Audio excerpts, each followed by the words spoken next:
So the fan blade broke on bus 36. Let's take a look. You see that chip right there in the fan blade? It popped out and it seems to have went through the radiator and caused a huge leak. Check this out.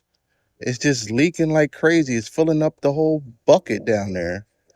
That's my recycle bin. It's just filling up. It's just the fan blade just cracked somehow. I don't know what happened, but here's the result. Let's take a look in here. It's just dripping. It's just look at this. Sheesh. I can't believe it. So the mechanic got everything apart. Check it out. Took out the radiator. We're waiting for a new one. So 36 in the shop, waiting for a new radiator and a fan. And here's the radiator and stuff we took out. Looks like 36 has been fixed. Let's check out the fan blade to see if the radiator has been replaced.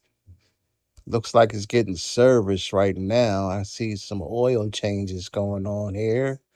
Fan looks great. Radiator's in place.